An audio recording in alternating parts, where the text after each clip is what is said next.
kedua Renda Mitasari, yang ketiga Rizwandi Apila, yang keempat Uci Damayanti, dan yang terakhir Yayang Gusti Setiawati. Selanjutnya, saya akan mempresentasikan materi yang saya jelaskan, yaitu berjudul inflasi. Inflasi didefinisikan sebagai inflasi naiknya harga-harga untuk semua barang secara terus-menerus yang dapat mengganggu, bahkan dapat mengancam perekonomian suatu negara. Menghitung tingkat inflasi berguna untuk menggambarkan perubahan harga-harga yang berlaku dari satu tahun ke tahun yang berikutnya. Dalam hal ini, perlu dipedomani indeks harga konsumen dari suatu tahun ke tahun tertentu, dan seterusnya, untuk dibandingkan dengan indeks harga pada tahun sebelumnya.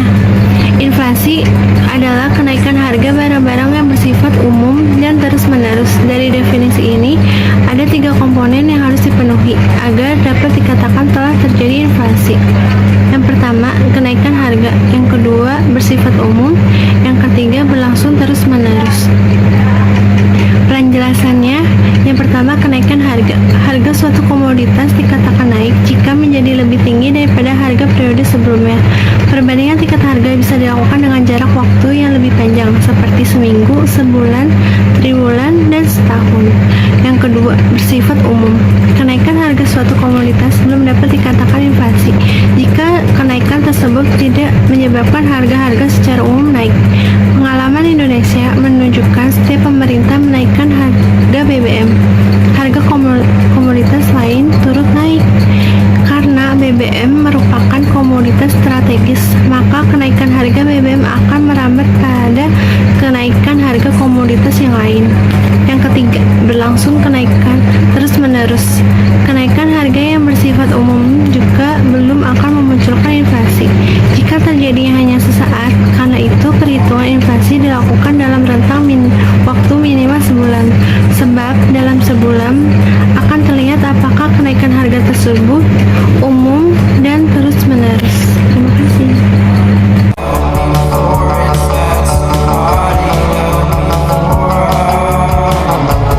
Berdasarkan kenaikan harga, inflasi dibagi ke dalam 4 jenis, yaitu pertama, inflasi ringan, kenaikan harga di bawah 10% dalam setahun. Kedua, inflasi sedang, kenaikan harga di antara 10% sampai 30% dalam setahun. Ketiga, inflasi berat, kenaikan harga di antara 30% sampai 100% dalam setahun. Keempat, hiperinflasi, inflasi yang tak terkendali, kenaikan harga di atas 100% dalam setahun. Kemudian berdasarkan sifatnya, pertama, inflasi merayap atau creeping inflation. Inflasi merayap ditandai dengan adanya laju inflasi yang rendah, di mana kenaikan harga berjalan secara lambat dengan presentasi yang relatif kecil serta dalam jangka waktu yang lama. Kedua, inflasi menengah atau galloping inflation. Inflasi menengah ditandai dengan adanya kenaikan harga yang cukup tinggi dan memiliki sifat akselerasi yang cukup terjadi dalam jangka waktu yang cukup singkat. Artinya, harga-harga pada minggu atau bulan ini lebih tinggi daripada harga-harga pada minggu lalu atau bulan lalu. Kemudian, pada minggu atau bulan depan, harga akan kembali tinggi. Begitupun seterusnya, efek yang dirasakan yaitu kadar perekonomian terasa semakin berat dan sulit. Ketiga, inflasi tinggi atau hyperinflation. Inflasi tinggi ditandai dengan adanya laju inflasi yang sangat tinggi dan parah. Inflasi ini membuat masyarakat tidak lagi menyimpan uangnya. Perputaran uang terjadi secara cepat dan harga-harga naik secara akseleratif. Biasanya keadaan ini timbul karena pemerintah mengalami defisit anggaran belanja, misalnya pada saat keadaan perang yang ditutup dengan mencetak uang.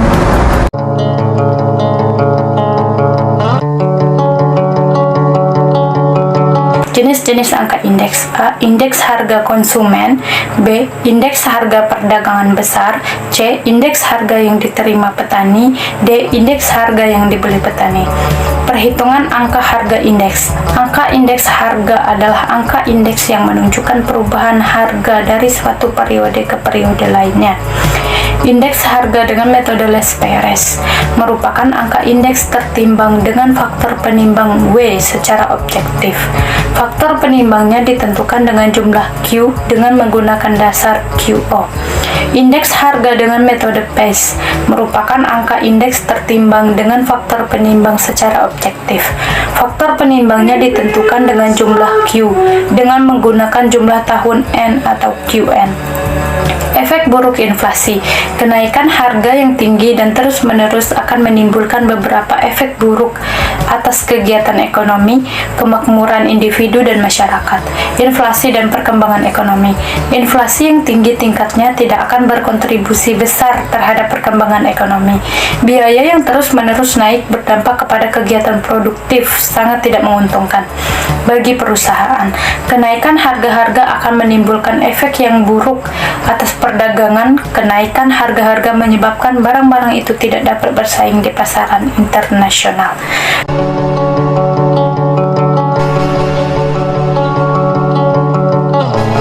Inflasi dan kemakmuran masyarakat. Di samping menimbulkan efek buruk atas kegiatan ekonomi negara, inflasi juga akan menimbulkan efek-efek berikut kepada individu masyarakat. Yang pertama, inflasi akan menurunkan pendapatan real orang-orang yang berpendapatan tetap. Kedua, inflasi akan mengurangi nilai kekayaan yang berbentuk uang. Yang ketiga, memperburuk pembagian kekayaan. Penyebab inflasi ini dan non-inti. Penyebab inflasi terbagi dua, yaitu dari inti dan non-inti.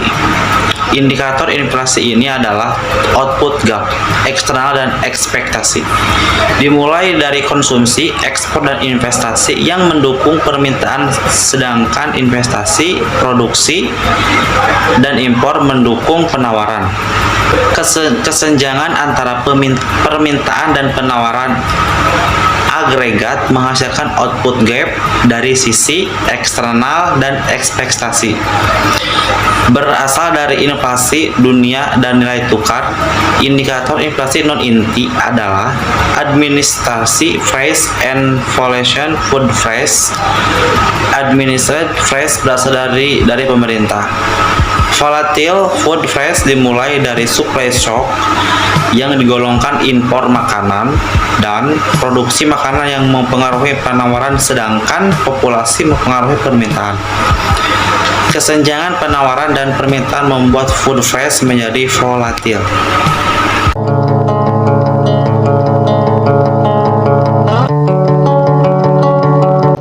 Studi kasus. Hiperinflasi adalah kenaikan harga rata-rata dalam satu bulan yang kenaikannya melewati 50 atau 100% dari tahun sebelumnya. Kemudian, tidak sedikit penelitian yang meneliti tentang asal-muasalnya terjadi hiperinflasi, yaitu adanya konflik bersenjata, pemerintah mengabaikan persoalan ekonomi, kesalahan strategi kebijakan makroekonomi, tindakan otoriter penguasa. Sebagai contoh yaitu negara Zimbabwe. Zimbabwe adalah salah satu negara yang terkena hiperinflasi baru-baru ini. Zimbabwe adalah negara yang berada di benua Afrika Timur, memiliki luas 390.000 km persegi dengan populasi 15,2 juta jiwa dan angka GDP 14,2 miliar US dollar, membuat Zimbabwe merupakan kategori low income country. Tidak lama setelah merdeka pada tahun 1980, Zimbabwe di bawah kepemimpinan Presiden Robert Mugabe memperkenalkan mata uang Zimbabwe dolar ZS yang awalnya memiliki kurs 1,25 per US dollar pada tahun 1997. Inflasi melonjak melebihi dari 50%. Kemudian pada tahun 2007, angka inflasi semakin parah sebesar 115.000%, ditandai dengan langkanya persediaan pangan, berkurangnya pasokan bahan bakar untuk produksi dan konsumsi, serta kurangnya fasilitas kesehatan.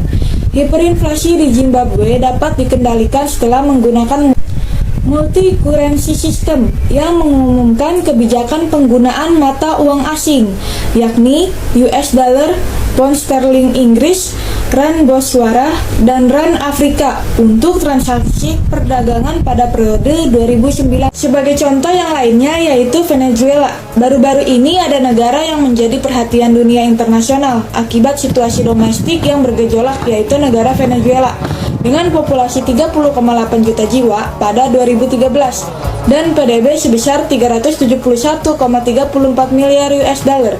Venezuela masuk ke dalam negara yang berpenghasilan tinggi di akhir 1998.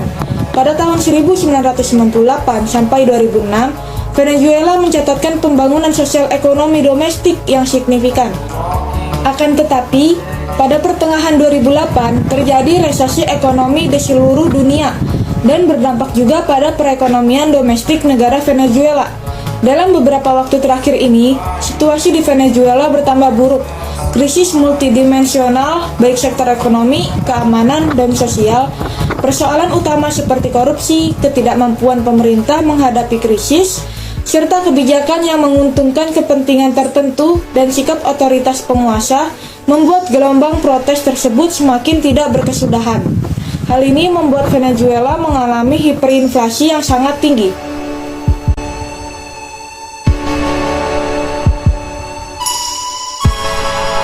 Permintaan agregat dan penawaran agregat. Kenaikan harga barang adalah proses penyesuaian dari gejala terjadinya peningkatan permintaan. Begitu juga sebaliknya. Dengan penurunan harga barang, analogi ini dapat dipakai dalam analisis inflasi. Karena merupakan permintaan dan penawaran agregat, maka dapat dianggap merupakan permintaan dan penawaran perekonomian. Karena inflasi adalah gejala di tingkat makro, maka permintaan dan penawaran yang dianalisis adalah bersifat agregat atau menyeluruh. Permintaan agregat atau agregat demand atau AD adalah permintaan barang dan jasa dalam suatu perekonomian selama satu periode tertentu. Bentuk kurva AD adalah sama seperti kurva permintaan terhadap suatu komoditas tertentu. Bedanya adalah tingkat harga yang merupakan tingkat harga umum yang biasanya dalam angka indeks. Angka indeks diperoleh melalui perhitungan dan menggunakan metode pembobotan atau WH tertentu. Faktor-faktor ceteris paribus adalah analisis mikro seperti membaiknya pendapatan per kapita dan bertambahnya jumlah penduduk, tetap relevan sebagai faktor yang mempengaruhi pergeseran kurva AD. Pengaruh kebijakan moneter terhadap permintaan agregat. Kebijakan moneter atau moneter polisi adalah kebijakan yang bertujuan untuk mengarahkan ekonomi makro ke kondisi yang diinginkan atau yang lebih baik. Dengan mengatur jumlah uang yang beredar, kebijakan uang ketat atau kebijakan moneter kontraktif akan mengurangi jumlah uang beredar dalam masyarakat. Kebalikannya, kebijakan moneter ekspansif akan menambah jumlah uang beredar. Jika pemerintah mengambil kebijakan uang ketat, jumlah uang beredar akan berkurang. Besar kemungkinan hal ini akan dapat mengurangi daya beli secara agregat. Akibatnya, kurva AD bergeser ke kiri. Hal sebaliknya akan terjadi dengan kebijakan moneter ekspansif yang menyebabkan uang beredar bertambah. Pengaruh kebijakan fiskal terhadap permintaan agregat. Kebijakan fiskal adalah kebijakan ekonomi yang bertujuan mengarahkan ekonomi makro ke kondisi yang diinginkan atau lebih baik. Dengan mengatur anggaran pemerintah, terutama sisi penerimaan dan pengeluaran, alat utama kebijakan fiskal pemerintah adalah pajak dan subsidi.